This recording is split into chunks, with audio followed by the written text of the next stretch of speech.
దేవునికి స్తోత్రం. నేను ఒక దినమున మీ వీధులలో ఒక దారిలో నడిచి వెళ్ళుచుండగా నేను మద్యపానశాలలోని ఒక కార్యక్రమం చూశాను. అక్కడ ఒక బోర్డు పెట్టారంట. ఆ బోర్డు ఏమనందంటే స్త్రీల కొరకు ప్రత్యేకమైన బల్లలు ఏర్పాటు చేయబడినవి. అమెరికాలో, ఇండియాలో కూడా ఉన్నాయి, హైదరాబాద్లో. ఇక్కడ ఏముందా బార్ కాడ పొరపాటు ఇబ్బంది పడతారేమో కనుక లేడీస్కి ప్రత్యేకించి హోటల్లో ఉంటాయి కదా ఫ్యామిలీ రూమ్స్ ఉంటాయా. ఇప్పుడు ఇక్కడ రూమ్ ఏంటిది, ప్రత్యేకించి స్త్రీలకు రూమ్ అనమాట. ఆ బోర్డు ఈ గంటలో పడింది. స్త్రీలారా అలాంటి స్థలంలోకి వెళ్ళవద్దు, దానిలో వారికి అవసరమైనది ఒక్కటి కూడా లేదు, ఇంతవరకు వారి దగ్గరికి ఒక వ్యక్తి కూడా వచ్చి ఉండడు, ఇక రారు కూడా అని తలంచుతున్నారు. ఏలయనగా అది స్త్రీలకు తగిన స్థలము కాదు. వాడు బోర్డు అంటే పెట్టాడు, కానీ నేను అనుకుంటున్నాను మన స్త్రీలు చాలా మర్యాదస్తులు, ఎవరు వెళ్ళాలని నేను అనుకుంటున్నాడంట. అర్థమవుతుందా? కొన్నిసార్లు మంచి ప్రజలు కూడా అలాంటి కార్యాలు చూసి కొందరు హెచ్చు స్థాయి గల వ్యక్తులు అక్కడికి వెళ్ళుటను చూసి అలాంటి కార్యములు వారు కూడా చేయవచ్చు అని తలస్తారు. ఇప్పుడు మన సెలబ్రిటీలు ఉన్నారు కదా, వాళ్ళ కుమార్తెలు ఎక్కడ ఉన్నారో తెలుసా? ఇప్పుడు పోలీసులకు దొరుకుతున్నారు హైదరాబాద్లో. తాగేసి ఊదంటూ ఊదదు. ఎందుకంటే పేపర్లో ఎంత తెల్లారి పలానా వాడి కూతురు అని అది ఊదమంటే ఊదదు, పెద్ద రసాభాస అయిపోతా ఉంటారు. ఎక్కడున్నారు ఇప్పుడు ఆ సెలబ్రిటీ పిల్లలు? అలాగే ఉంటున్నారు. ఇప్పుడు సామాన్య పిల్లలు చూసి ఎవరు నేర్చుకుంటారు చెప్పండి? ఆ పలానా ఆయన కూతురే వాళ్ళగా లేనిది నేను వెళ్తే తప్పు వచ్చిందా? సంగమా, మీ పిల్లలు యవ్వనస్తులైనప్పుడు దూర ప్రదేశం వెళ్ళి చదువుకోవాల్సిన అవసరం వచ్చినప్పుడు వాళ్ళ హాస్టల్లో ఉండి వాళ్ళకి తల్లిదండ్రుల నుండి స్వేచ్ఛ వచ్చింది, స్వతంత్రం వచ్చింది, అవసరమైతే నెలకి డబ్బులు పంపిస్తారు, నా ఇష్టానుసారంగా జీవించవచ్చు. అదిగో ఆ ఉన్నత వర్గానికి చెందిన స్త్రీలు ఉన్నట్టుగానే నేను కూడా ఎందుకు ఉండకూడదని మీరు తలస్తున్నట్టే చాలా జాగ్రత్త. కొందరు హెచ్చు స్థాయి గల వ్యక్తులు అక్కడికి వెళ్ళటం చూసి అలాంటి కార్యములు మేము కూడా చేయొచ్చని తలస్తారు. ఎవరు? సామాన్యమైన ప్రజలు. దేవునికి భయపడి ఆయన ఆజ్ఞలను వెంబడించుము, ఇది ఏ మానవ విధి. స్త్రీలారా మీరు చేయవలసిన విధి ఏమిటో తెలుసా? దేవునికి భయపడాలి, ఆయన ఆజ్ఞలను వెంబడించాలి. కానీ మీరు చూసారా పర్వాలేదని. ఎందుకు పర్వాలేదు? ఏలయనగా అది పర్వాలేదు, అది తప్పు కాదు అని చెప్తారు. ఏ రాజు అతని భార్య తలంచినది మరియు నైతిక పతమునకు వారు కారణమయ్యారు. తర్వాత వారు తాము అభివృద్ధి చెందాము. ఏం చెప్తారు? అభివృద్ధి చెందింది. అభివృద్ధి చెందితే అభివృద్ధి ఎలా కనబడుతుంది? అభివృద్ధి చెందడం అర్థమవుతుందా? డెవలప్డ్ సిటీ అన్నమాట. డెవలప్డ్ అంటే ఎలా ఉంటుంది? అభివృద్ధి అంటే ఎలా ఉంటుంది? అభివృద్ధి అంటే నాగరికత నేర్చుకోవాలి. ఇప్పుడు మన నాగరికత ఎక్కడి నుంచి వచ్చిందంటే ఒక్కో జాయింట్ పైకి లెగుతుంది, అదే అభివృద్ధి. ఏంటి పైకి లెగడం? జానడు నిక్కరు. మనం వేసుకున్న లంగా జానడు పైకి లెగుతుంది, అదే అభివృద్ధి. సహోదరుడు, నీవు దేవునికి భయపడి ఆయన ఆజ్ఞలను వెంబడించుము, వేరేది లేదు నీకు. హల్లెలూయా. కాబట్టి దేవుడు తమతో ఉన్నాడనుటకు అది సూచన అని వారు భావించుదురు. ప్రజలు ఏమనుకుంటున్నారంటే, ఇదిగో మేము కార్యక్రమం పెడుతుంటే అవసరమైతే 4 మేకలు వేసేటువంటి మాటల ఎంత అవుతుంది? 1,20,000 పెట్టి 4 మేకలు వేసేటువంటి సంఘం నాకు ఉంది. మేము అరకేజీ మేక మాసం కూడా వేయలేని సంఘం అది. ఏం చేస్తాం చూడండి. ఇక్కడ ఇలాంటి వారు ఉన్నప్పుడు సంఘం ఏ విధంగా గర్విస్తుంది అంటే, దేవుడు మాతో ఉన్నాడు కనుకే వీళ్ళంతా మాతో ఉన్నారు అని అనుకుంటారంట. దేవునికి స్తోత్రం. కానీ దేవుడు నీతో ఉన్నాడు అనుటకు అభివృద్ధి ఎల్లప్పుడూ సూచన కాదు. నీ ఆశీర్వాదము, నీ ఆరోగ్యము, నీ బలము ఇవే దేవుడు నీతో ఉన్నాడు అనడానికి సాదృశ్యం కాదు. మరి ఏంటి సాదృశ్యం? దేవుడు నీతో ఉండడానికి ఇందాక చెప్పాను నేను ప్రారంభంలో, దేవుడు మనతో ఉన్నాడు అనడానికి సాదృశ్యం ఏమిటి అంటే వారి ఫలముల ద్వారా వారు తెలియబడతారు. కాబట్టి ఈ దేశము నిజముగా చెడిపోయినది. ఈ దేశం అనే మాటను కొంచెం తెల్లపైన పెట్టి సంఘం అని రాద్దాం అనుకుంటున్నాను. కాబట్టి ఈ సంఘం ఏమైపోయింది? భోజనం పెట్టడానికి 3000 ఇచ్చేస్తున్నాడు, రైటే, దేవుడు నిన్ను దీవించుగాక. కానీ పండగ అంతా అయిపోయిన తర్వాత సాయంత్రం ఎక్కడికి వెళ్తున్నావు? నీ ఫలం అదేనా? వర్షం కూడా అది ఏ మాత్రం తారతమ్యం చూపదు. అది కురవాలనుకున్నప్పుడు అందరి మీద కురిసేస్తుంది. వాళ్ళు నీతిమంతులైనా కురుస్తుంది, అనీతిమంతులైనా కురుస్తుంది. కనుక మీ అభివృద్ధి అది దేవుడు మీతో ఉన్నాడనడానికి నిదర్శనం కాదు. హల్లెలూయా. కానీ దేవుడు నీతో ఉండడానికి నిదర్శనం ఏంటో తెలుసా? నీతిమంతుల మీదను అనీతిమంతుల మీదను వర్షం కురియును, కానీ వారి ఫలముల ద్వారా మీరు వారిని తెలుసుకుందాం. నువ్వు ఫలించే ఫలం అనగా క్రియని మన బుధవారం నేర్చుకున్నాం. నీ క్రియ ద్వారా, నీవు దేవుని వెంబడించడం ద్వారా, దేవునికి భయపడటం ద్వారా, దేవుని ఆజ్ఞలను వెంబడించడం ద్వారా దేవుడు నీతో ఉన్నాడు అని అది నిదర్శనం. కాబట్టి ఈ సంఘం నిజముగా చెడిపోయినది. దేవుడు దాని మీదకు తీర్పును పంపించాడు. బోధకులందరూ అధిక భారముతో వంగిపోయారు. ఎందుకనగా వారి సంఘ సభ్యులు ఆ కార్యములు చేయుటకు పాస్టర్ గారిని బలవంతం చేస్తున్నారు. ఎందుకు వంగిపోతున్నారు సేవకులు? వాళ్ళ చెప్పండి, వంగుతున్నారా లేదా? ఆ వంగిపోవడానికి గల కారణం ఏంటంటే ఎంత చక్కగా వాక్యం ఉందో చూడండి. మళ్ళీ చదువుతున్నాను. ఈ సంఘము నిజముగా చెడిపోయినది, దేవుడు దాని మీదకు తీర్పును పంపించాడు. కనుక బోధకులందరూ అధిక భారముతో వంగిపోయారు. ఈ భారం ఎవరు ఆడుతున్నారంటే విశ్వాసులు. ఎందుకనగా వారి సంఘ సభ్యులు ఆ కార్యములు చేయుటకు వారి బోధకులను బలవంతం చేస్తున్నారు. అమ్మ అలా ఉండకూడదు, అమ్మ అది మంచిది కాదు, అది వాక్యానుసారం కాదు అంటే వింటున్నారా? దేవుడు కాకుండా తన సంఘము చెప్పిన దానిని వినవలసిన బోధకుని బట్టి నేను బాధపడుచున్నాను. ఓ బోధకులారా, మీరేం చేస్తారో తెలుసా? ఏం చేస్తారంటే ఒంటెలను మింగేసి, ఏం మింగుతారంట? ఒంటె అంటే తెలుసా? ఎంత పొడుకుంటుంది, నిన్న మొన్న చెప్పుకున్నాం కదా. అంత పెద్ద ఒంటెలు కూడా మింగేస్తారంట, కానీ దోమలు ఒడగడతారంట. ఒంటెలేమో మింగేసి నాకే దోమడిందని వహిస్తారన్న. అదే అలా ఉన్నారు. కనుక జాగ్రత్తగా వినండి. అలాంటి బోధకులను బట్టి నేను బాధపడుచున్నారు. వారి అతడిని తేలికగా తీసివేస్తారు, అంటే లెక్క చేయరు.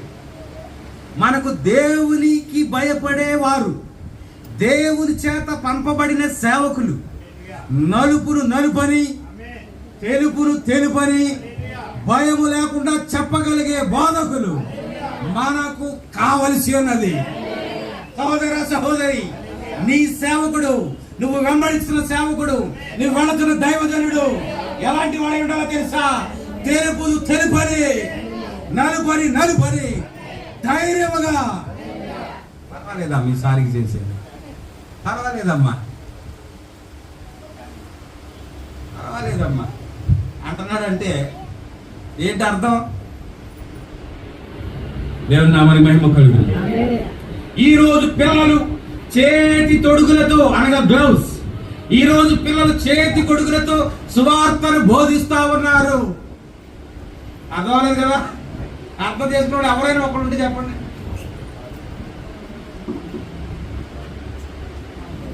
గ్లౌస్ తొడుక్కుంటే డ్రైన్లైనా ఎట్టవచ్చు, ఉడికి గంజిలైనా ఎట్టవచ్చు, చేతికి ఏమైనా అట్టుకుంటుందా? ఇప్పుడు సువార్త ఎలా చెప్తున్నారో తెలుసా? అదనమాట.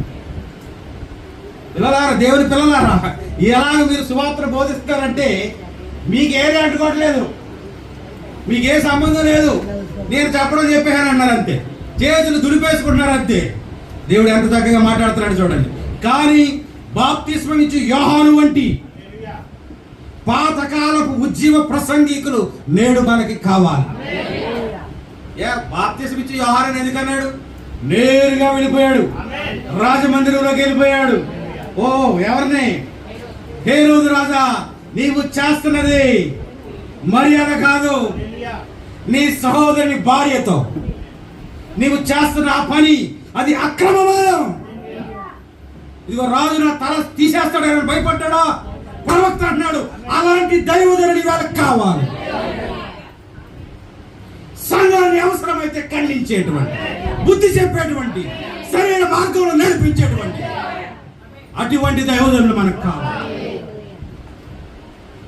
అది ప్రఖ్యాత కలిగి ఉండదని ఆ పాతకాలపు వర్తమానికు ప్రజలకు తిరిగి ఇవ్వాలి. అది ప్రఖ్యాత కలిగి ఉండదని నాకు తెలుసు. కాబట్టి వారు దాని నుండి దూరముగా వెళ్ళిపోయినప్పుడు దేశం ఎలాంటి స్థితిలోకి వెళ్ళిపోయినదో చూడండి సహోదరుడా. కాబట్టి అది జరుగుతుంది. ఇప్పుడు దూరంగా వెళ్ళిపోతారా లేదా? పాస్టర్ గారు ఖండిస్తున్నప్పుడు సంఘం దూరంగా వెళ్ళిపోతా? రాత్రి అడిగాను కదా, ఎందుకు పలసపడిపోరు? పంపతీసి డోసు ఎక్కువైపోతుందని అడగలేదా రాత్రి? నేను కొంతమంది డోసు భరించలేక ఆగిపోతారు, నిజమే. కనుక ఇప్పుడు పాస్టర్ గారు కొత్తలో బాగా ఇప్పుడు డోసు పెంచేసాడు, మాట్లాడితే పాపం అంటాడు, మాట్లాడితే నా గురించి బోధించున్నాడు, నీ గురించి బోధించున్నాడు అనుకుంటే నీకంట మూర్ఖుడు ఇంకొకడు ఉన్నాడు. నిన్ను దృష్టిలో పెట్టుకుని సేవకుడు బోధించడు. దేవుని సన్నిధిలో మోకరించి, ప్రభువా ఏ వ్యక్తికి ఏ అవసరమో, ఏ మాటలు అవసరమో, ఏ వ్యక్తి మారాలో నీవు మారటాన్ని కోరుకుంటాడు. నీవు పాపములో ఉండాలని, నీవు దుర్మార్గంలో ఉండాలని ఏ దాసుడు కోరుకోడు. అలా కోరుకుంటున్నాడంటే వాడు దాసుడే కాదు, మేలు కోరి స్నేహితుడు గాయం చేస్తాడు, మగవాడు లెక్కలేని ముద్దులు పెట్టుకుంటాడు. వాక్యం ఉంది. హల్లెలూయా. నేను మీకు ముద్దులు పెట్టే స్నేహితుడిగా ఉండాలని నేను కోరుకోవట్లేదు. మీకు గాయం చేయాలని, మిమ్మల్ని కోసేయాలని, మిమ్మల్ని సరి చేయాలని దేవుని యొక్క వాక్యం అనే ఆ బండ మీద సరి అయిన స్థానంలో నిలబెట్టాలని అది నా ప్రయాస. దేవుని మన మహిమ కలుగును. అలాంటి వారు ఇద్దరున్నా పర్వాలేదు, అలాంటి వారు ఇద్దరున్నా పర్వాలేదు. దేవునికి స్తోత్రం. కనుక వైవాహిక జీవితంలో చూద్దాం. మొట్టమొదటి వైవాహిక జీవితం దేవుని నుండి కలిగినది. ఈ వివాహ వ్యవస్థ ఎక్కడి నుంచి వచ్చింది చెప్పాలి? దేవుని నుంచి వచ్చిందా లేదా? మొదట్లో దేవుడు చేసిన కార్యం అదే. ఆది కాండంలో దేవుడు చేసిన గొప్ప కార్యము వివాహం. అన్ని విషయములలో ఘనమైనది. నువ్వు ఇల్లు కట్టడం ఘనమైన అనలేదు, పొలం కొనుక్కోవడం ఘనమైన అనలేదు, నువ్వు వ్యాపారం చేయడం ఘనమైనది అనలేదు, కానీ వివాహమైనది ఎంతో ఘనముగా, అంతేనా? అన్ని విషయములలో ఘనమైనది. దేవునికి స్తోత్రం. కనుక పానుపు నిష్కల్మషమైనది. పెళ్లి కార్డులు ఇది వేయరు, ఈ మాట వేయరు. ఏదేస్తారు? వివాహము అన్ని విషయంలో ఘనమైందని వేస్తారు. కానీ పానుపు ఎలాంటిదంట? నిష్కల్మషంగా ఉండాలంట. అంటే ఓ పెళ్లి కొడక, నువ్వు పెళ్లికి ముందు ఎలాంటి పడకలు ఎక్కకూడదు, అక్రమమైన పడకలు నువ్వు పడుకోకూడదు అని దీని అర్థం. ఎప్పుడు నువ్వు పడుకోవాలంటే వివాహమైన తరువాత నీ భార్యతో మాత్రమే ఆ పడక నువ్వు పవిత్రంగా ఉంచుకోవాలి. అమ్మాయి జాగ్రత్త వినండి. ఈ స్వరం ఎంత దూరం కనబడుతుంది వాళ్ళందరూ కూడా వింటే మీ జీవితాలు బాగుపడతాయి. కనుక ఒక వ్యక్తి అన్నాడు, ఆయన ఎవరో నాకు గుర్తురాట్లేదు, కానీ ఒక స్త్రీ తన భర్తకు ఇచ్చేటువంటి అమూల్యమైన విలువైన బహుమానం ఏంటో తెలుసా? తన శీలము. పడుతున్నారా? ఎవరి స్త్రీ? సంగమా, నీవు దేవునికి ఇవ్వాలనుకుంటే నీ విలువైన బహుమానం ఏంటో తెలుసా? నీ గుణశీలం. దేవుని దృష్టికి ఇదిగో దేవునికి భయపడి ఆయన ఆజ్ఞలను వెంబడించడమే నీవు దేవునికి ఇచ్చే బహుమానం. ఆనందం ఉన్నాయా? ముగించేస్తా. కనుక పానుపు నిష్కల్మషంగా ఉండాలి. అయితే వ్యభిచారము మరియు అవినీతి అవి వంకర చేయబడింది. దేవునికి స్తోత్రం. దేవుడు మానవుని ఎందుకు సృష్టించాడంటే ఇదిగో ఈ మాట నువ్వు పట్టుకుని వెళ్ళిపోండి ఇంటికి. దేవునికి భయపడాలి, రెండోది ఆయన ఆజ్ఞను వెంబడించాలి.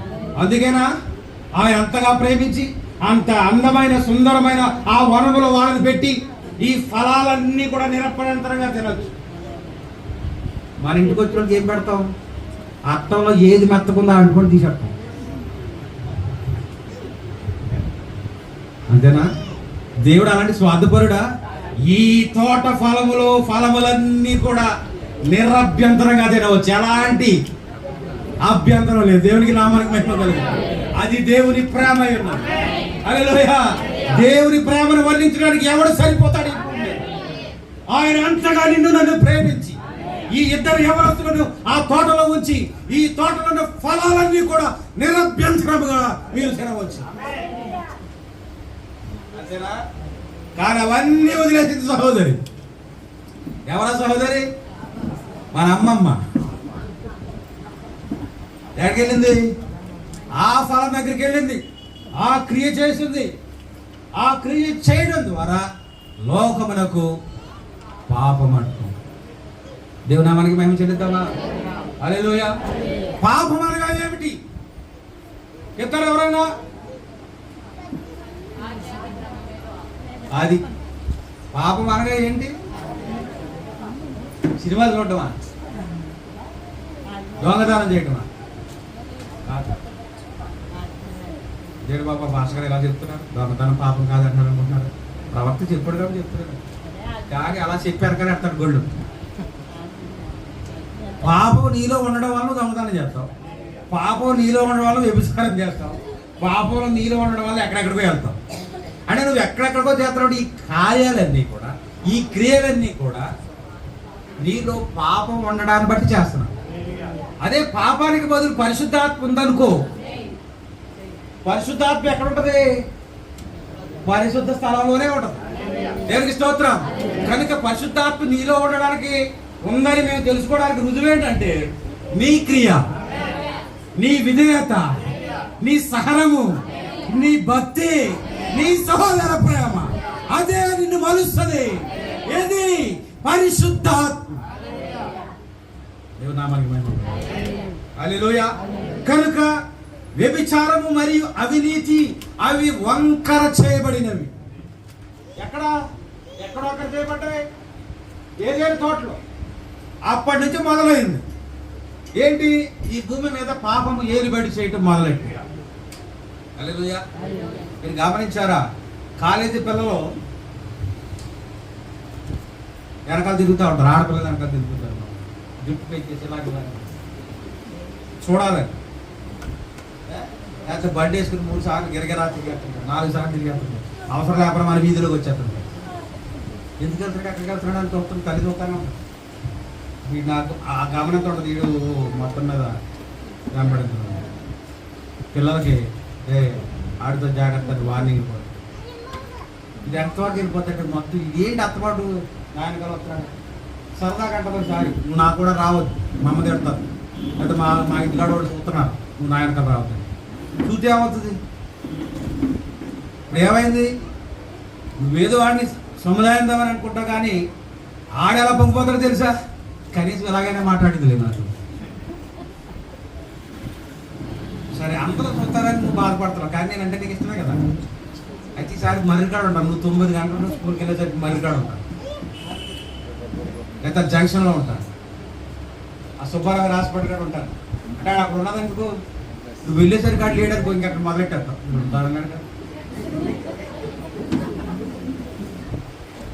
మనసులో ఆయో. ఇప్పుడు మనసు ఏం చేస్తుంది? అక్కడ ఊరుకుంటాడు.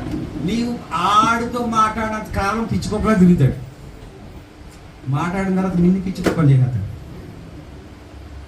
మాట్లాడిన తర్వాత ఇంక అధికారం. స్కూల్ నుంచి ఇంటికి లేటుకొస్తే అమ్మ అడగదు, కానీ ఈడు అడిగేస్తాడు. ఎక్కడికి వెళ్ళా? ఫోన్ కూడా స్విచ్ ఆఫ్ చేసేసా. అధికారం వచ్చేసింది చూసారా?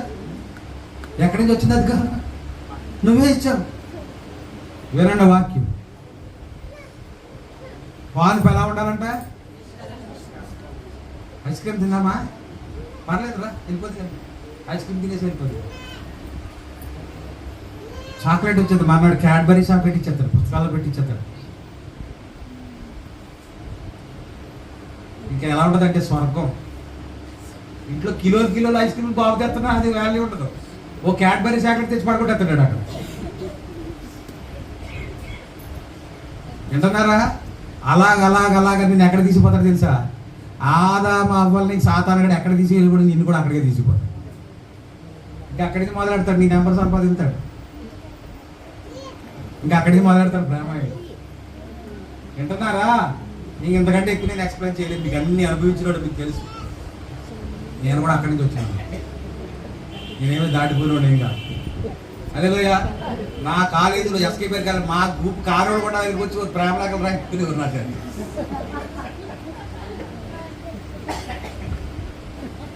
చేసిన పాపని ఒప్పుకోవాలి కదా మరి. అర్థమవుతుందా? ఈ అవ్వ మనం ఏదేనులో నుండి బయటికి లాక్కెళ్ళిపోయాడు. ఎవరు? సర్పము. కానీ దేవుడిచ్చిన విధేంటో తెలుసా? వివాహం అన్ని విషయంలో ఘనమైనదిగా ఉండాలి. వివాహానికి ముందుగా నీవు పురుషుని తాకడానికి వీల్లేదు. చాలా మంది ఊరికినే సెహిగాడ్లు ఇచ్చేస్తుంటారు. ఇప్పుడు అభివృద్ధి అంటే ఇప్పుడు ఏంటి అభివృద్ధి? ఆడు చేయించినప్పుడు దండం పెట్టి మళ్ళీ నీ ఒక చోటాడు. ఎందుకంటే వాక్యం నేను ఏం కోరుకుంటుందంటే నీవు దేవునికి భయపడి ఆయన ఆజ్ఞలను వెంబడించు. ఒకవేళ దేవుని ఆజ్ఞలను మీరవంటే ఆజ్ఞాతి క్రమమే పాపమైనది. ఇప్పుడు నీకేమొచ్చింది? పాపం వచ్చింది. పాపము వలన వచ్చు జీతము మరణం. దీనికి తప్పించి కూడా ఎవరు లేడు. కనుక పానుపు నిష్కల్మషంగా ఉండాలి. కనుక అమెరికా జనుల యొక్క మనసంతటి వైపు చూడము, మరియు ప్రపంచ జనులు క్రమేణా ఎంతో చెడిపోవచ్చున్నారు. మరియు ఇంకా ఏం జరుగుతుంది? అలాగయ్యేంత వరకు రేడియో టెలివిజన్ కూడా అది అంతయు ఒక పెద్ద పాపం యొక్క సమ్మేళనము. అవునా కాదా? ఏలయనగా దాని కొరకు మనుషుల యొక్క హృదయాలు పిలువబడుచున్నవి. ఒక మనుషుని యొక్క హృదయము ప్రతి ఉద్దేశము జల ప్రళయమునకు మునుపటి వలె అగుచున్నవి. మనుషుని యొక్క ప్రతి కోరిక ఎడతెగకుండా, ప్రతి కోరిక అంటే ఒక్క కోరిక కాదు, మనిషి హృదయంలో అన్ని కోరికలు కూడా ఎడతెగకుండా చెడుగా అగుచున్నవి. ఎవరు కావాలి ఇప్పుడు మనకి? ఎలాంటి బోధకులు కావాలి చెప్పండి? యోహాను లాంటి భక్తులు. తిరిగి మళ్ళీ ప్రవక్త అనుకుంటున్నాను. ఇంకా అంత గట్టిగా బోధించిన బోధకుల్లో అమెరికా ప్రజలను ఎండగట్టేయడం తట్టుకునేవారు కాదు అసలు. ప్రవక్త అంటే పారిపోయేవారు. ఎంత దారుణంగా ఆ పొట్టికెక్కల గురించి చెప్పేవాడు, ఆ సిగరెట్ల గురించి చెప్పేవాడు. ఎవరు? స్త్రీలు. గమనించండి, ఒక పురుషుడు ఒక భార్యను కలిగి ఉండినప్పుడు, ఒక పురుషుడికి ఎంతమంది ఉండాలి? ఒక భార్యను కలిగి ఉండినప్పుడు అతడు ఈ భార్యను తన ఒడిలోనికి తీసుకొనును. అంతేనా? చూడండి, ఒక పురుషుడు ఒక భార్యను కలిగి ఉండినప్పుడు అతడు ఈ భార్యను తన ఒడిలోనికి తీసుకొనును, మరియు తన ప్రేసిగా ఈ స్త్రీని తన రొమ్ము భాగమునకు హత్తుకొనును. అతనిపై ఆమె తన ముద్రను వేయును. ఏనాడు కొంచెం ఓపికగా టైం ఇంక చూడొద్దు. అక్కడ మరొక స్త్రీ దానిని ఎన్నటికీ పాడు చేయగలుగును. వారు ఒక్కటిగా ఉన్నారు. అలా తగిన విధంగా మరి ఏ స్త్రీ ఇతర స్త్రీలను మలచబడదు. ఒక స్త్రీ చుట్టూ నీ చేతులుంచే హక్కు నీకు లేదు. ఓ పెళ్ళైన సహోదరుడా, వింటున్నారా? నీవు నీ భార్య మెడ చుట్టూ నీ చేతులయ్యా అద్దనా? ఇక వేరే స్త్రీ మెడ మీద నీ చేతులు వేయడానికి వీల్లేదు. ఒక స్త్రీ చుట్టూ నీ చేతులు వేసే హక్కు నీకు లేదు. ఈ స్కూళ్ళలో పిల్లలకు నేర్పారు గుడ్ టచ్ బ్యాడ్ టచ్. తెలుసా? మీసాలు తెల్లబడిపోయిన ముసలు కూడా పిల్లలను దగ్గర తీసుకుని చెయ్యి వేయని చోట చేతులేసి నిమురుతా ఉంటారు. కనుక జాగ్రత్తగా ఉండడానికి ఈ స్కూల్లో నేర్పుతారు. మరి చిన్న స్కూల్ నేర్పుతారు లేదు తెలియదు కానీ గుడ్ టచ్ బ్యాడ్ టచ్. ఒక వ్యక్తి నీ దగ్గరకు వచ్చి నీ మీద చెయ్యి వేస్తే ఆడు ఏ ఉద్దేశంతో చేయేశాడో నీ పిల్ల చెప్పగలిగిన స్థితిలో నువ్వు పెంచాలి. ఎందుకంటే స్త్రీగా దేవుని కుమార్తెగా నీ మేడం చుట్టూ చేతులేసే అధికారం దేవుడు ఎవరికి ఇచ్చాడో తెలుసా? నీ భర్తకు మాత్రమే. మరి ఇప్పుడు అడు వెళ్ళిపోయాడు, రాడు, ఇంక వారం వరకు రాడు. నువ్వు వచ్చే భోజనం ఇక్కడే, టిఫిన్ ఇక్కడే, అవసరమైతే నువ్వు తాగడానికి నిప్పు కూడా నేనే తెప్పిస్తాను. నా మాటలు కాదండి, వాక్యం ఉంది. ఆ దినమన 7 స్త్రీలు ఒక పురుషుని పట్టుకునే మా ఆనందమే తిందుము, మా వస్త్రాన్ని కట్టుకుందుము. నువ్వు గుక్కి నీళ్ళు కూడా తేవాల్సిన అవసరం లేదు, కేవలం నీ పేరు మాకు పెట్టుము అంటే అర్థం ఏంటంటే నీవు మమ్మల్ని ఉంచుకుంటే చాలు, మా శరీర కోరికలు తీర్తే చాలు అనే కాలంలో ఉన్నామా లేదా? జవాబు చెప్పాలి మీరు. ఇప్పుడు చదువుతారు, ఇప్పుడు బాగా అర్థమవుతుంది మీకు. పురుషులారు మీరు బాగా వినండి. ఒక పురుషుడు తన భార్యను కలిగి ఉండినప్పుడు అతడు ఈ భార్యను తన ఒడిలోకి తీసుకొను, మరియు తన ప్రేయసిగా ఈ స్త్రీని తన రొమ్ము భాగమునకు హత్తుకొను. అతనిపై ఆమె తన ముద్రను వేయును. అక్కడ మరొక స్త్రీని దానిని ఎన్నటికి పాడు చేయగలడు. వారు ఒక్కడిగా ఉన్నారు. అలా తగిన విధంగా మరి ఏ ఇతర స్త్రీ మలచబడదు. బయట స్త్రీలు ఎలా ఉన్నారో తెలుసా? నీకు పెళ్ళైందని తెలిసి కూడా, నీకు ఒక భార్య ఉందని తెలిసి కూడా, నీకు పిల్లలు ఉన్నారని తెలిసి కూడా నిన్ను ప్రేరేపిస్తుందంటే సహోదరుడు నువ్వు జాగ్రత్తగా ఉండాలి. ఎందుకో తెలుసా? నీవు తనను బట్టి నీ భార్యకు నువ్వు అన్యాయం చేస్తావు. ఓ స్త్రీ జాగ్రత్త. నా దగ్గరికి వస్తే ఇలాంటి బాధలు వస్తాను. ఏం చేస్తాం? దేవుడు అదే ఇచ్చాడు. ప్రవక్త అడుగుతాడు, యోహాను లాంటి బోధకులే కావాలా, విలియం మ్యారన్ బ్రహ్మ లాంటి బోధకులే కావాలంట ఈ కాలానికి. ఎందుకంటే ఈ కాలం చెడిపోయిందని వాక్యం చెప్తాను. సంఘం చెడిపోయినది. సంఘమేనా చెడిపోయింది? ఏంటండి సంఘమేనా? కనుక సంఘం చెడిపోయినప్పుడు దాన్ని సరిదిద్దవలసిన బాధ్యత ఎవరిదో తెలుసా? సేవకుడు దైవం. దేవునికి స్తోత్రం. తల్లి నీ భార్య లేకపోతే నీ భర్త, అతనికి సుఖమనివ్వాల్సిన బాధ్యత నీదే. ఏం చేయాలి? భారీగా సిగ్గుపడవలసిన అవసరం లేదు.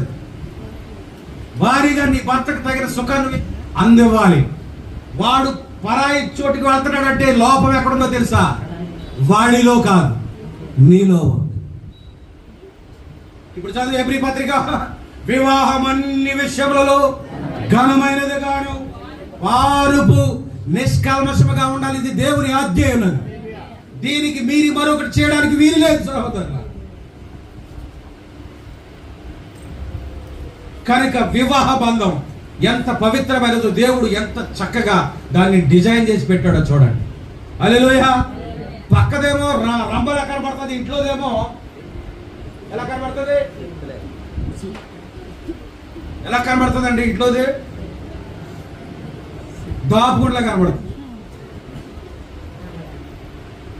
ఎక్కువ వెళ్ళ అదే ఫస్ట్లో పెళ్ళైన కొత్తలో బాబు ముద్దలు తెరిపించేసేవాడు. నా డియర్ రా. ఇప్పుడేమైంది మరి? ఇప్పుడు ఎవడ తినిపిస్తారా ముద్దలు? ఎవడ హత్తుకుంటున్నావు? ఎవడితో నీ పడక పంచుకుంటున్నావు? గమనించండి. కనుక ఒక స్త్రీ చుట్టూ నీ చేతి నుంచి హక్కు నీకు లేదు. నాట్యము చేయ స్థలము లేక ఎక్కడైనా లేదు, అది నిజం. నీవు ఒక భార్యను పొందావు మరియు నీవు నీ రొమ్ము భాగమునకు ఆమెను లాగావు. అంతేనా? పెళ్ళైన తర్వాత ఏం జరుగుతుంది? వివాహం తర్వాత జరిగే కార్యక్రమం ఏంటి? ఆమె తనను హత్తుకుంటాడు, వారిద్దరూ హత్తుకొందురు, వారు ఏక శరీరమైందురు. అంతేనా? పురుషుడు తన తల్లిని తండ్రిని విడిచి తన భార్యను తిట్టట్లేదండి, వాక్యం చెప్తున్నారమ్మా. మిమ్మల్ని తిట్టినట్టుగా ఉంటారు, అలా ఉండకండి. వాక్యానికి సమాధానం చెప్పండి. నీ పక్కన తిడుతున్నాను అనుకుని రెచ్చిపోడు మీరు. ఇప్పుడు చెప్పండి, పురుషుడు తన తల్లిని తండ్రిని విడిచి తన భార్యను హత్తుకోను. దేవునికి స్తోత్రం. దాని అర్థం ఏంటో తెలుసా? నేటి నుండి నీ పరిచర్య చేయవలసిన బాధ్యత నీ తల్లి కాదు. ఓ తల్లిలారా జాగ్రత్త. కొడుకు పెళ్ళైపోయిన సరే తలుపెరకాలు ఉండి చూడవలసిన అవసరం నీకు లేదు. ఆడికి సలహా ఇవ్వాల్సిన అవసరం నీకు లేదు. దేవుడు భార్యనిచ్చాడు. ఎందుకు ఇచ్చాడో తెలుసా? సాటి అయిన సహాయం. ఆడికి బాధ వస్తే వాడిని ఓదార్చే ఒక సహాయాన్ని దేవుడు ఇచ్చాడు. వాడికి కష్టం వస్తే సలహా ఇచ్చే ఒక సలహాదారుణ్ణి దేవుడు ఇచ్చాడు. సమస్త విషయాలు పంచుకోవాల్సింది నీ భార్య మాత్రమే. అలాంటి కానిదేదైనా వాక్య విరుద్ధమే. తల్లిలారా జాగ్రత్త. వివాహం అయిన తర్వాత మీ ఒడిలో పెట్టుకోవాల్సిన అవసరం లేదు. వాళ్ళని ఎదగనివ్వాలి, వాళ్ళ కాళ్ళ మీద వాళ్ళు నిలబడనివ్వాలి. ఎప్పుడైనా తడబడి పడిపోతే అప్పుడు వెళ్ళి పట్టుకో, వాళ్ళకి సహాయం చేయి, వాళ్ళని ఓదార్చు, ధైర్యపరచు. అంతే కానీ ఇలాంటివి జరుగుతుంటాయి కదా అప్పుడప్పుడు, జరగవా? ఖచ్చితంగా. కనుక వివాహం అయిన తర్వాత పూర్తి బాధ్యతలు, పూర్తి హక్కులు ఎవరై? భార్యవి. కనుక భార్యను ప్రేమించి వాడు అదృష్టవంతుడు. హల్లెలూయా. పెళ్లి ప్రసంగాలు చేస్తారు కదా, భర్తలారా మీ భార్యలను ప్రేమించుడి. భార్య తప్ప అందరినీ ప్రేమించేస్తాడు. మనకు ఒక ప్రతిజ్ఞ ఉంది కదా, India is my country, all Indians are my brothers and sisters. అని దీన్ని ఎలా మారుతాడు తెలుసా? నా ఇరుగు పొరుగు వారందరూ నా ప్రేయసీలు. అంతేనా? జాగ్రత్త. వివాహం ముందు నువ్వు ఎన్ని ఆశలు వేసిన దేవుడిని క్షమిస్తాడు. కానీ ఒక్కసారి నువ్వు వివాహం చేసుకున్నావంటే నీ భార్యతని నువ్వు భద్రుడై ఉన్నావు. హల్లెలూయా. దేవునికి స్తోత్రం చెప్దామా? చాలా మందికి బాధగా ఉన్నాయేమో, మరి నేనేం చేస్తాను? కనుక మరొక పురుషుని నీ చేతిలోనికి తీసుకున్న స్త్రీ, ఇప్పుడు స్త్రీ సరిపోతాం, మరొక పురుషుని నీ చేతిలోనికి తీసుకున్న స్త్రీ అయిన నీవు దేని నుండి తీయబడితేవో దానిని పాడు చేసావు. నువ్వు దేని నుంచి తీయబడ్డావో తెలుసా? నీ భర్తలోని తీయబడ్డావు. నీవు సగభాగము. నీ భర్త వచ్చినప్పుడే నీవు పూర్తి అవుతావు. అంతవరకు నువ్వు మొండేనివే. అదే పౌలు చెప్తా ఉన్నాడు, స్త్రీకి శిరస్సు పురుషుడని మీరు భావించాలి. ఇది దేవుడిచ్చిన ధర్మము, దేవుడిచ్చిన బంధము. నీవు ఎక్కడి నుంచి తీయబడ్డావంటే నీవు పురుషులోని సగభాగమై ఉన్నావు. కనుక నీవు అత్తుకోవలసినది, నువ్వు ప్రేమించవలసినది, నీవు జీవించవలసినది నీ పురుషునితోనే. దేవునామానికి మహిమ కలుగు. కనుక నీవు ఒక పురుషుని, దాన్ని జ్ఞాపకం ఉంచుకో, నీవు ఒక పురుషుని వలె ప్రవర్తించినప్పుడు నీ స్థానంలో ఉండకుండా తప్పిపోయావు. వింటున్నారా? నీవు ఒక పురుషుని వలె ప్రవర్తించినప్పుడు, ఎక్కడొస్తుంది పురుషుని వలె ప్రవర్తించడం? నీవు ఇతర పురుషుని కౌగిలించుకోకపోవచ్చు, ఇతర పురుషులు చూడకపోవచ్చు, కానీ పురుషుని వలె ప్రవర్తిస్తున్నా. పట్టుకోవాలి ఏమన్నా పిల్లలు, తల కిందకి అడగండి. దీన్ని నాయకు చూసి వాక్యమేనండి, దేవుడు మాట్లాడుతున్నాడు, నేను కాదు. మీరు పరిపూర్ణంగా ఏ తప్పు చేయట్లేదు. తలంపు ద్వారా, చూపు ద్వారా ఎలాంటి పాపం మీకు అడ్డుకోకుండా మీరు పవిత్రంగానే ఉంటారు. కానీ మీరు పురుషుని వలె ప్రవర్తిస్తున్నారని ప్రవక్త అంటున్నాడు. ఎక్కడ? పురుషుడు వేసుకోవాల్సిన వస్త్రాలు మీరు ధరిస్తున్నారు. అంటే ఇప్పుడు నువ్వు ఏ స్థానాన్ని తీసుకుంటున్నావంటే పురుషుని యొక్క స్థానాన్ని ఆక్రమిస్తావు. హల్లెలూయా. అపోస్తలుడైన పౌలు అన్నాడు, స్త్రీ సంఘములో మౌనముగా ఉండవలెను. అంతేనా? అతడు ఆమె మరి బోధించడానికైనా సంఘములో మరి ఉపదేశించడానికైనా నేను ఆమెకి సెలవైన అంటున్నాడు. ఎంత దమ్ము అధికారం ఎవరిచ్చాడు? దేవుడే ఇచ్చాడు. అవునా? నేను క్రీస్తు వలె జీవిస్తున్నాను అంటున్నాడు. మీరు నన్ను పోలు నడుచుకోండి అంటాడు. కనుక చెప్పే సంఘాన్ని సరిదిద్దే దమ్ము, ధైర్యం, అధికారం, హక్కు ఎవరుకున్నట్టే పౌలు కొన్నది. హల్లెలూయా. యేసు క్రీస్తు తర్వాత పౌలే మనం అనుసరించవలసిన మార్గదర్శి. ఆయన తర్వాత మన ప్రవక్త. ఇది ఒక వరుస. దేవునికి స్తోత్రం. ఒక నియమం ఉన్నది, అదే ఆత్మ నియమము. దేవుడు కోరేది ఏంటంటే ఆత్మ నియమాన్ని కోరుతా ఉన్నాడు. ఆత్మ నియమాలు ఏం జరుగుతాయంటే దేవుని యందు భయపడి ఆయన ఆజ్ఞలను వెంబడించు. హల్లెలూయా. కనుక పురుషుని వలె నీవు ప్రవర్తించవద్దు. ముగించేస్తాను. అలా నీవు పురుషుని వలె ప్రవర్తించినప్పుడు నీ స్థానంలో ఉండకుండా నీవు తప్పిపోతున్నావు. మరియు పురుషుడు కూడా స్త్రీ వలె ప్రవర్తించ ప్రారంభించి చిన్న బిడ్డ వలె మరి ఇది అది మరియు మరొకటి చేసినప్పుడు పురుషులు కూడా ఇప్పుడు మాయదారి కటింగ్లు వచ్చాయి, జుట్టు కత్తిరింపు.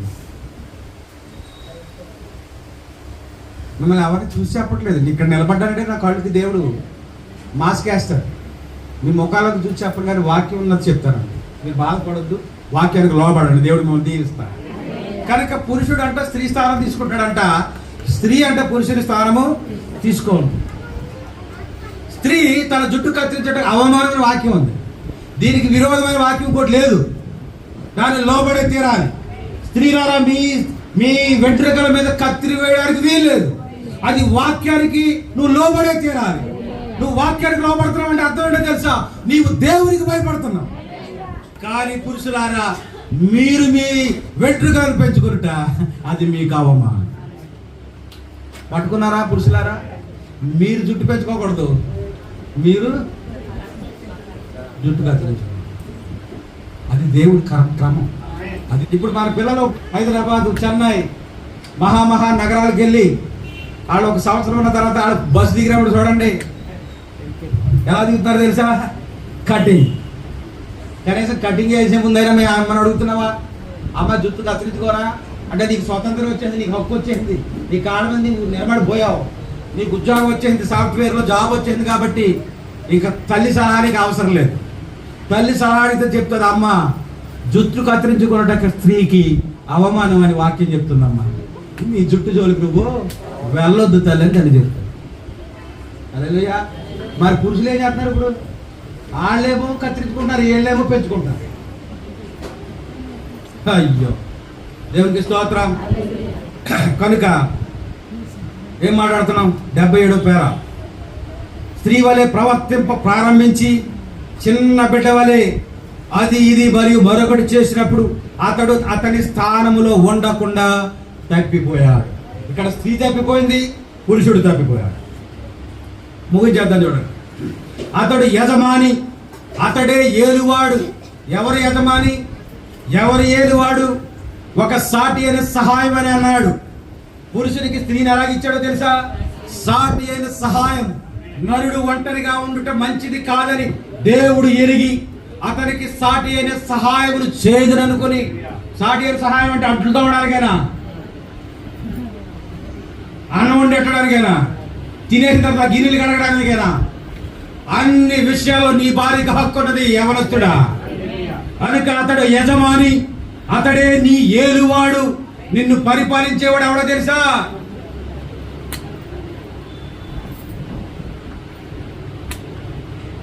మనం గుడికి వచ్చినప్పుడు ఆ చీర కట్టుకున్నామా, బాగాలేదు, ఈసారి కట్టుకోకే. ఎవరు? భర్త కాదు, ప్రియుడు. ఎవరు వెళ్తున్నారు నిన్ను? ఎవరు ఏలుబడి చేస్తున్నారు నిన్ను? అవ్వమ్మ గారిని ఎవరు ఏలుబడి చేశాడు? సర్పము. దేవునామానికి మహిమ చెల్లిద్దామా? అతడు నీ యజమాని. ఎవడో నీ ప్రియుడు కాదు, నీ భర్త నీ యజమాని. అందుకే స్త్రీలారా ప్రభువునకు వలె, ఎవరి వలె? ప్రభువునకు వలె మీ సొంత పురుషులకు లోబడి ఉండుడి. సగమా నీ పురుషుడు ఒకడున్నాడు. సాతానుడు కాదు నీ పురుషుడు, లోకము కాదు నీ పురుషుడు, దేవుడు నీ పురుషుడు అన్నాడు. హల్లెలూయా. నువ్వు లోబడవలసినది, నీవు మాటకు మరి తిరిగి సమాధానం చెప్పకుండా ఆయన చెప్పినట్టుగానే చేయవలసింది ఎవరికో తెలుసా? దేవుని ఆజ్ఞకు లోబడి దేవుని యందు భయభక్తులు కలిగి ఉండాలి. హల్లెలూయా. ఇప్పుడు ఒక చాప వలె ఉండవలేనని నా ఉద్దేశము కాదు. చాలా మంచి మంచి మాటలు మాట్లాడుతుంటాడు. అప్పుడు ఎలా ఉండాలని ఇది ఆయన ఉద్దేశం కాదంట. చాప వలె అంటే నీ ఉద్దేశం ఏంటి? మోడర్న్గా తయారవ్వకుండా, ప్యాంట్లు వేసుకోకుండా, నిక్కర్లు వేసుకోకుండా, గుళ్ళంతా కనపడేలాగా వేసుకోకుండా, చుట్టబెట్టిన సాపలాగా తొలి వెనకాల ఉండమంటావా నన్ను? అంతేనా? అది అలా ఉండమని ప్రభుత్వ ఉద్దేశం కాదు. నేను కేవలం ఏలువాడు, ఒక సాటి అయిన సహాయం అని చెప్తున్నాను అంతే. చుట్టూ ఉన్న స్త్రీలను తన్నడం కాదు, వారు అలాంటి వారు కాదు. దేవుని నామాన్ని మహిమ చెల్లిద్దామా? అతడు నిన్ను ఏలును, ఒక అధికారిగా ఉండుటకు కాదు, కానీ నీలో భాగమై ఒక సాటి అయిన సహకారిగా ఉండవలెను. దేవుడు నన్ను ఏలమన్నాడు కదా అని ఇప్పుడు ఏం చేస్తున్నారు పురుషులు? ఏం చేస్తున్నారు? ఒక్క తొండు అనట్లేదా? క్రైస్తవులే, లోకం గురించి మనకు వద్దు. క్రైస్తవ ఎవరు వస్తున్నారో మీ భార్యలు ఏం చేస్తున్నారు? లేట్ అయిపోయో ఆలస్యమైపోయో కూర లేదనుకోండి, ఈ పూటకి ఏ కొడుకుంటే ఏ పద్ధతి తినే అన్నది అనుకో, అంతే గిన్నెసినట్టు లేదా. కొంచెం ఉప్పు ఎక్కువైంది అనుకోండి, అయ్యగారు అసలు రూపం బయటకు వచ్చారు. అందులో నేనేం తక్కువ కాదు, అందరికీ వస్తుంది వాక్యం, జాగ్రత్త. వింటున్నారా? ఏలువాడంటే బెత్త వెచ్చుకొని పరిపాలించమని కాదు అర్థం. నీవు సాటి అయిన సహాయం. మీరు ఏ నిర్ణయం అప్పు తేవాలన్నా మీరిద్దరు అప్పు చేయాలి. అప్పులో ఇంటికి వచ్చారు కానీ తెలియదు వీడు అప్పు చేయడన్న సంగతి చాలా మంది. అలాగండి తెలుసుకుంటారు. నాకు తెలియదు, మరి నేను తెలుసుకుని చెప్తాను. ఇంకో వర్గం ఉన్నారు తెలిసినా తెలియనట్టు యాక్టింగ్. నాకు చెప్పకుండా ఎందుకు ఇచ్చేవారు? అప్లోడ్ మీద తిరగబడి ఆడవాళ్ళు కూడా ఉన్నారు. ఎగ్గొట్టడానికి ఒక మార్గం అన్నమాట. వాక్యం రెండంచులు వాడి అని కంటాం. హల్లెలూయా. కనుక నువ్వు అప్పు చేయాలని నీ భర్త సలహా ఇవ్వాలి, సలహా తీసుకోవాలి. నీ ఇష్టానుసారంగా చేయడానికి వీలు లేదు. ఏం చేయాలనేది మంచైనా చెడైనా సరే. ఎందుకో మరి దేవుడి వాక్యం ఇచ్చాడు, నల్లదని చెప్పమన్నాడు, తెల్లని దేవుడికి స్తోత్రం. కనుక అయితే నీలో భాగమై సాటి అని సహకారిగా ఉండవలెను. ఆమె మాధుర్యముగా మరియు దయగలదియు మరియు సంరక్షకురాలు. నీవు ఆమెను చుట్టూ మాధుర్యముగా నడిపించుము. ఎందుకనగా ఆమె నీలో భాగమై ఉన్నది. నీవు ఆమెను సరిగా చూడని ఎడలా అప్పుడు నీ అంతట నీవే సరిగా చూసుకొనక తప్పిపోయావు. మానసికముగా సరిగా ఉన్న వ్యక్తి అలా చేయడు. అంతా యథార్థం. అంటే ఈ పనులన్నీ చేసి కూడా ఎవరన్నమాట? మానసిక స్థితి సరిగా లేనోడు అనమాట. ఓ సహోదరుడు అవి నేను మాట చెప్తాను మీకు కాదండి, బయట సౌండ్తో ఇంటర్నెట్ వాళ్ళకి చెప్తున్నాను. అక్కడ యూట్యూబ్లో కూడా ఎవడో ఒకటి పట్టుకుంటారు వాక్యం. నిండుగానే అంటున్నాను, నువ్వు ఏం భుజాలు అడుకోవాలి దయచేసి. ఏమయ్యా అలా ఉన్నావు? ఇప్పుడు నువ్వు ఏడుపు ముఖం పెట్టుకుని దేవుడు కొట్టుకోవడానికి ఉండవలసిన సమయం ఇది. ఒక గంట పోతే ఆడు వచ్చేస్తాడు. ఇప్పుడు ఈ సమయం ఎలాంటి సమయం తెలుసా? మన ఇద్దరము సంతోషించవలసిన సమయం కాదే. నా మనసు ఏం బాగాలేదు, అర్జెంటుగా ₹1,00,000 కనపడు. నీకు ₹1,00,000 కావాల్సిన నా ఇంటికి వచ్చి దుబాయ్. ఇదే మాట నీ భార్య దగ్గర చూడు. ఇదే మాట నీకు ₹1,00,000 కావాలని నీ భార్య దగ్గర అని చూడు. వాళ్ళ అమ్మ బాబులతో గొడవాడైనా సరే నీ సమస్యకు తన వంతు సహాయాన్ని అందిస్తుంది. అవునా కాదు? ఎందుకంటే నువ్వు అలా విచారంగా ఉండటం, అప్పులో తిట్టించుకోవటం నీ భార్యకి ఇష్టం ఉండదు. ఎందుకో తెలుసా? ఆమె నీలో ప్రియురాలు ఇస్తుంది. అప్పు ప్రియురాలు అప్పిస్తుందా? లేకపోతే తెమ్మంటది. అంతేనా? సరిగా లేదు వేళ వాక్యం. డబ్బులు లేవంటే రేపు నుంచి తలుపు తీయదు.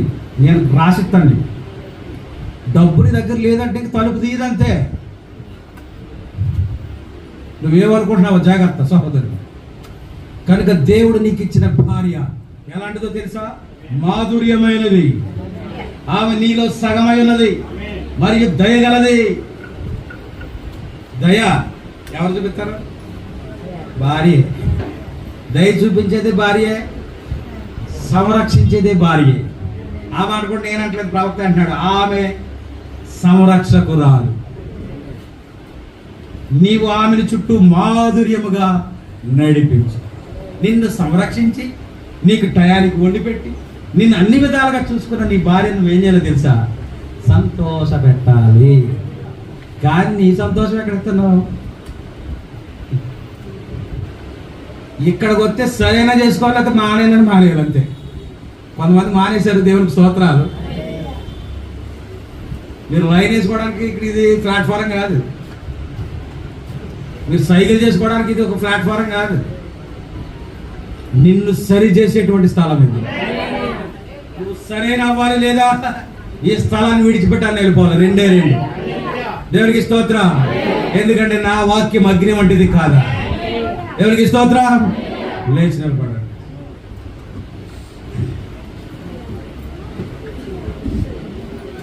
దేవాని దివ్య వాక్యము నీవిగా మాకు దొరికెను. హల్లెలూయా హల్లెలూయా హల్లెలూయా హల్లెలూయా. దేవాని దివ్య వాక్యము నీవిగా మాకు దొరికెనా. మీ వాక్యము నీరయ్యుండెన్, మా దాహము తీర్చుచుండెన్.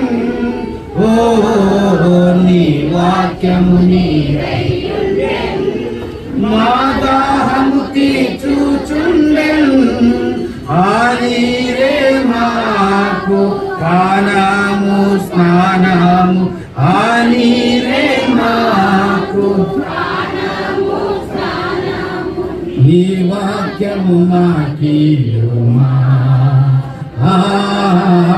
నీ వాక్యము మాకీయుమా. దేవాని దివ్య వాక్యము నీవిగా మాకు దొరికెనా. హల్లెలూయా హల్లెలూయా హల్లెలూయా. అద్దము వలె దిద్దును మమ్ము, అగ్ని అయి కాల్చును చెత్తను. ఓ అద్దము వలె దిద్దును మమ్ము, అగ్ని అయి కాల్చును చెత్తను. నీ వాక్యము వివరించి మా లోటును సవరించి, నీ వాక్యము వివరించి మా లోటును సవరించి. నీ రూపము మాకీయుమా, నీ రూపము మాకీయుమా. దేవాని దివ్య వాక్యము నీవిగా మాకు దొరికెను. హల్లెలూయా హల్లెలూయా హల్లెలూయా హల్లెలూయా. పరిశుద్ధుడా పరమ తండ్రి, మధ్యాహ్న కాలమందు సంఘమును ప్రేమించి ఇచ్చిన వాక్యం కొరకే వందనాలు చెల్లిస్తున్నాను నాయన. లోకము పూర్తిగా చెడిపోయింది నాయన. ఆ కాలంలో మేము ఉన్నాము నాయన. నీ ఏర్పాట్లు లేకపోతే మేము పరిశుద్ధంగా జీవించడం ఎంతో కష్టము నాయన. నీకు భయపడే, నీ యొక్క ఆజ్ఞను వెంబడించే ఆ స్థితిలో ఉండాలంటే అది మా వలన అవుతుంది నాయన. నీ ఏర్పాట్లో ఉంటే తప్ప అది జరగదు ప్రభువా. ఇదిగో నీ యొక్క వాక్యం అగ్ని వంటిది నాయన.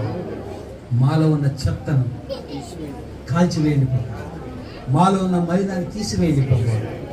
ఓ తండ్రి, నీ యొక్క వాక్యం అనే అర్థం ముందు మేము నిలబడినప్పుడు, మాలో ఉన్న లోపాలను నీవు మా ముందుంచినప్పుడు మేము ఒప్పుకొని కప్పుకోకుండా యోనా వలె, ఆ యాకోబు వలె ఒప్పుకొని దేవా నీ కనికరాన్ని పొందుకునే భాగ్యం మాకు దయచేయండి. ఇచ్చిన వాక్యాన్ని తండ్రి మీరు కట్టి ఫలింపచేయండి. అనేకల హృదయాల్లో మరి మా ప్రాముఖ్యంగా యవ్వనస్తుల బిడ్డలు వారి జీవితాన్ని వారు భద్రంగా కాపాడుకొని కాబోయే భర్తలకు వాళ్ళిచ్చే బహుమానం ఏంటో ఈ మధ్యాహ్న కాలం ముందు నువ్వు సూచించావు నాయన. వాళ్ళ భర్తలకు వాళ్ళు ఇచ్చే బహుమానం ఏంటో కాదు కానీ వాళ్ళ శీలమై ఉన్నది కనుక ఏ పురుషుని సమీపించకుండా, ఏ పురుషుని యొక్క ఆకర్షణలో పడకుండా, అలనాడు అవ్వమ్మ చేసిన అపరాధం మరలా సంఘంలో ఉన్న ఏ యవ్వనస్తురాలు చేయకుండా ప్రభువా యవ్వన బిడ్డలు మీరు కాచి కాపాడు. వాళ్ళ కళ్ళ ముందు నీ యొక్క వాక్యం భయం ఉంచండి. నీ యొక్క వాక్యానుసారంగా జీవించే భాగ్యం ప్రతి ఒక్కరికి దయచేయండి. అలాగే పెద్దలు కూడా నాయన వివాహం అయినప్పటికీ కూడా ఇదిగో లోకంలో చల్లా చెదురుగా తిరుగుతా ఉన్నారు. వాక్య భయం లేకుండా, వాక్య కట్టు లేకుండా తిరుగుతున్న యవ్వనస్తుల ముక్కులకు నువ్వు గాలం వేసి తిరిగి నీ సన్నిధికి నీవు లాక్కోమని వేడుకొనిచ్చినావు. ఎందరు అనాదికాల సంకల్పంలో ఉన్నారు వారందరిని మీరు పిలుచుకునే దేవుడు, పిలిచిన వారిని నీతిమంతులుగా తీర్చే దేవుడు, నీతిమంతుల వారిని నువ్వు మహిమపరిచే దేవుడు. మీ మహిమ కిరీటం కొరకు మేము ఎదురు చూసే భాగ్యం మాకు దయచేయండి. మీరు ఇచ్చిన వాక్యం కొరకు నీకు కృతజ్ఞతలు చెల్లిస్తున్నాం. ఈ వారమంతా ఈ యొక్క వాక్యంలో మేము ఆనందించే భాగ్యం మాకు దయచేయండి. ఎందరి వారు తప్పిపోయారు, కనీసం తండ్రి వాట్సాప్లోని వర్తమానం విని ప్రభు వారు భయం తెచ్చుకునే భాగ్యం ప్రతి వారికి మీరు దయచేయండి. మా పరిచయం ఇంకా ఆశీర్వదించండి, విస్తరింప చేయండి, అభివృద్ధి పరచండి. మనుషులను తృప్తి పెట్టేయడానికి, మనుషులను సంతోష పెట్టడానికి కాదు, కానీ నిన్ను సంతోష పెట్టేలాగా మేము జీవించడానికి మాకు నేర్పించడం.